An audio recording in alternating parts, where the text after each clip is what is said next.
chers amis de Catogla, dans ce jeudi de l'Ascension, je vous souhaite une bonne fête, un bon repos, où nous allons méditer en quelque sorte cette dernière apparition du Christ. J'aime bien dire que l'Ascension, ce n'est pas le départ du Christ. Jésus ne vient pas dans l'Écriture, dans la vie avec ses disciples, il ne vient pas donner sa vie, sa présence pour la reprendre. Et il le dit dans l'Évangile, « Je suis avec vous tous les jours jusqu'à la fin du monde ». Et la joie va être le signe de cette présence. En quelque sorte, si le Christ était parti, il ne serait pas dans la joie. Mais on le voit en particulier dans l'évangile de Luc, la fin de l'évangile, on voit que les disciples vont louer, chanter, rester dans cette joie dans le temple. Du coup, j'aime bien dire qu'il n'y a pas de départ du Christ, mais que des venues.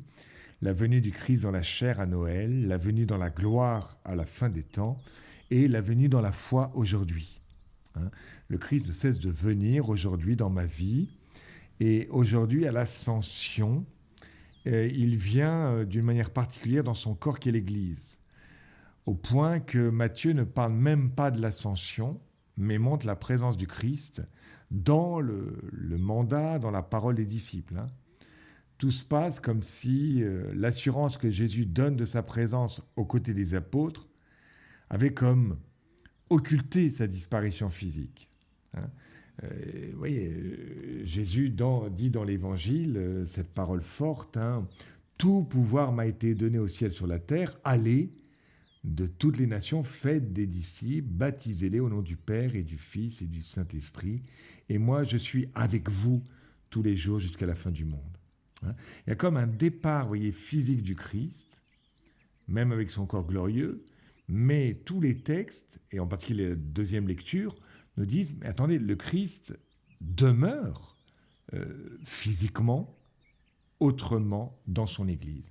Et c'est ce que dit saint Paul dans la deuxième lecture, Dieu lui a tout soumis, et le plaçant plus haut que tout, il a fait de lui la tête de l'Église, qui est son corps. Et l'Église est l'accomplissement total du Christ, lui que Dieu comble totalement de sa plénitude. C'est fort de dire que l'Église est l'accomplissement total du Christ. Il y a comme quelque chose qui est achevé, comme s'il manquait quelque chose au Christ s'il ne s'était pas uni à l'Église. Une sorte de plénitude dans ce dialogue entre l'époux et l'épouse qui s'accomplit aujourd'hui d'une manière parfaite, avec la présence des disciples qui vont partir dans le monde. Alors, cette venue du Christ dans l'Église suppose le départ sensible du Christ. C'est-à-dire que le Christ n'est plus visible physiquement, extérieurement. Et du coup, j'arrive à comprendre qu'il y a un lien entre l'ascension et la vie de foi. Finalement, être un chrétien adulte, avancé dans la foi, eh bien, ce n'est plus le sentir, ce n'est plus le voir. Il y a comme une séparation sensible du Christ avec ses apôtres, mais ce n'est pas une séparation tout court. L'ascension n'est pas le départ du Christ, mais l'entrée dans l'âge adulte du chrétien, une entrée au niveau de la foi. Et c'est bien symbolique au niveau des 40 jours. On a eu comme une préparation. 40 jours, c'est le temps d'une gestation, comme 40 semaines. Il leur a montré qu'il était là, qu'il était avec eux pendant 40 jours.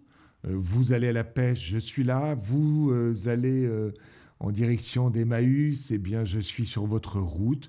Vous êtes triste, je rejoins votre tristesse comme avec Marie-Madeleine. Donc à chaque fois, vous voyez, Jésus est le compagnon de notre vie, de nos tristesses.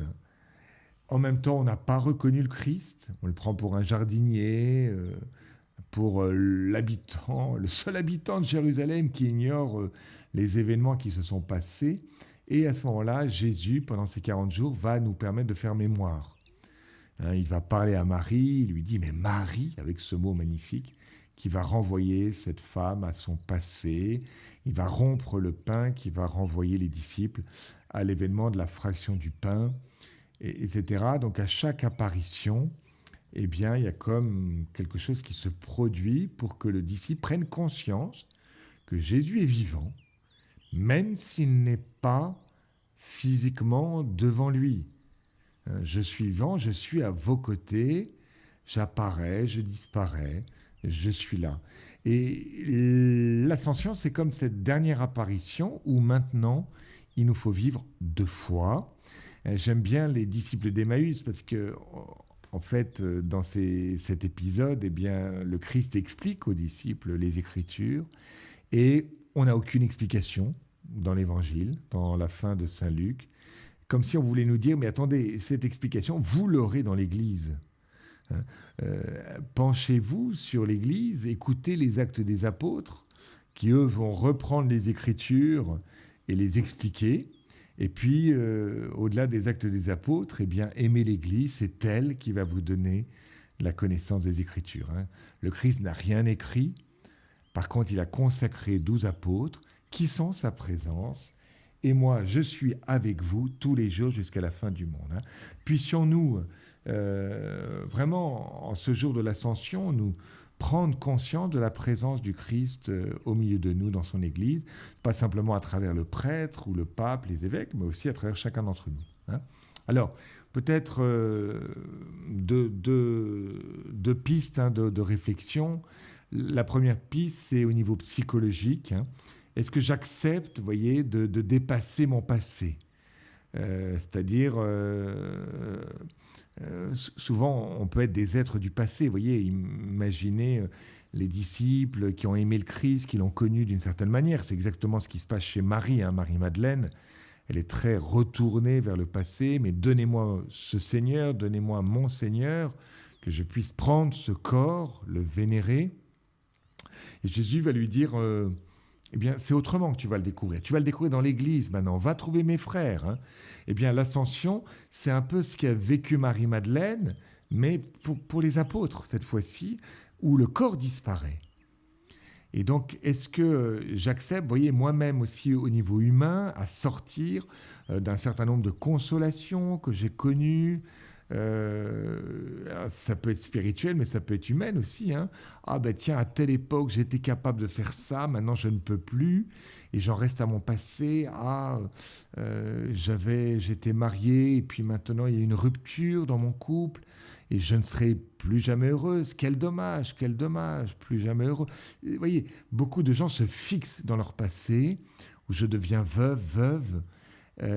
Dommage, enfin, vous voyez...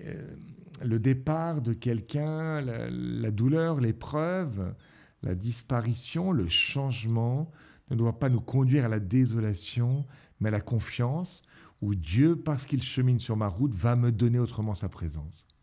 Et puis au niveau spirituel, eh bien, vivons de foi, ne soyons pas simplement dans la recherche, vous voyez, de sensations, même spirituelles. Apprenons à vivre, de foi, c'est-à-dire en considérant que le Seigneur est à nos côtés, et il nous laisse quand même sa présence physique, mais autrement, ça s'appelle les sacrements. Hein, à chaque Eucharistie, nous pouvons vraiment le toucher, l'embrasser, communier à sa présence. Hein.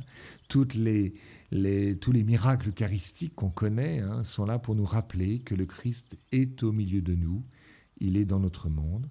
Donc puissions-nous sur cette terre vivre de foi afin de vivre éternellement de la claire vision. Bonne fête de l'Ascension.